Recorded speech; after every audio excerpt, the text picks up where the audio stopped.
kenapa saya berada di sini dan kenapa saya mau menjadi bagian dari teman Ahok. Terus terang saya sosok Ahok itu sosok yang sangat mengagumkan buat saya dan mempunyai kesan tersendiri buat saya. Karena buat saya memimpin Jakarta, memimpin satu orang di Jakarta itu bagaikan memimpin 5 orang di daerah. Kenapa? Di Jakarta ini kan kota yang perkumpulan banyak sekali orang dari beragam daerah di sini. Jadi untuk memimpin Jakarta pasti tidak semudah orang memimpin di daerah. Dan Pak Ahok itu bisa menjadi pemimpin yang sangat tegas. Mungkin orang pada bilang ini kadang belak-belakannya suka agak ngagetin, tapi emang buat saya Jakarta harus dipimpin dengan orang seperti Pak Ahok gitu. Jadi saya sangat kagum, keluarga saya pun merasakan efek langsungnya semenjak kepemimpinan Pak Ahok. Salah satunya dulu pernah di rumah ibu saya di Pondok Jaya itu banjir sampai sedada. Adik saya cuma SMS, Pak Ahok kita di Pondok Jaya banjir, belum ada bantuan. Dijawab oke, kami akan ke sana, dan sekitar 2 jam kemudian datang. Jadi saya merasakan kepemimpinan Pak Ahok ini benar-benar real gitu dan sangat nyata dan terasa di saya. Oleh karena itu saya datang sendiri ke sini. Saya awalnya nggak kenal siapapun dan saya tidak ada tendensi apapun. Saya emang tidak punya kepentingan apapun yang jelas, karena emang saya merasakan efek positif sekali dengan kehadiran Pak Ahok.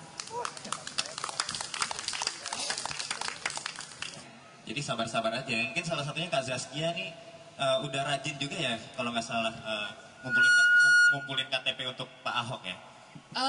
Iya betul sekali. Tapi kalau tadi nginget soal Ari juga dibully di Twitter, saya juga salah satu termasuk yang cukup keras juga dibully pakai Twitter, dibully di Twitter semenjak saya menunjukkan lewat media sosial kalau saya mendukung Pak Ahok.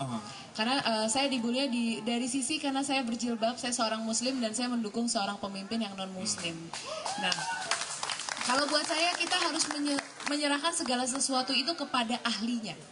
Saya lihat selama saya tinggal di Jakarta, saya baru merasakan sekali kepemimpinan yang benar-benar terasa nyata dan terasa sekali perubahannya itu adalah Pak Ahok. Saya terus terang, kalau ada pilihan yang Muslim, pasti saya akan memilih.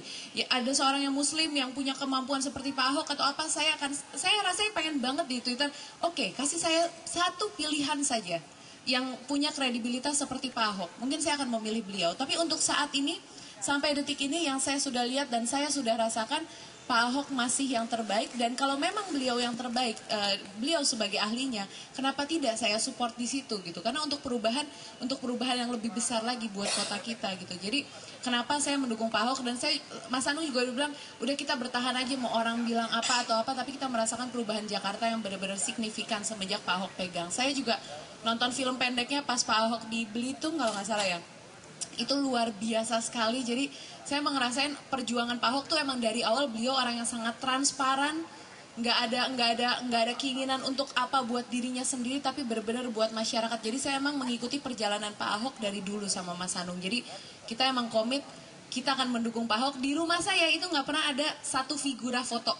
Cuman ada satu figura, itu figura foto saya sama Mas Anung dengan Pak Ahok. Kebetulan waktu itu dapat kado ulang tahun dari Pak Ahok, itu segitunya karena kita benar-benar kagum banget sama sosok Pak Ahok gitu.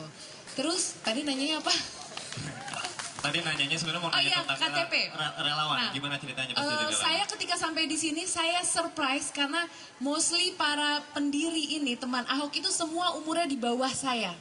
Ketika saya mau jalan ke sini aja mungkin saya akan berpikir, oke, saya udah tahu bakal dibully nih karena saya pakai jilbab, saya icon jilbab, terus saya mendukung pemimpin yang non Muslim. Saya agak mikir, tapi pas nyampe ke sini mostly jilbaban juga di sini dan semuanya umurnya di bawah saya. Akhirnya saya bilang, nggak cuma kamu aja yang berjuang, kalau gitu saya sebagai yang lebih tua dari kalian pun jadi merasa jadi termotivasi. Saya terus minta 1000 aplikasi, saya punya target buat diri saya harus ngumpulin 1000 KTP buat Ahok minimal gitu. Nice, beri tepuk tangan dulu dong.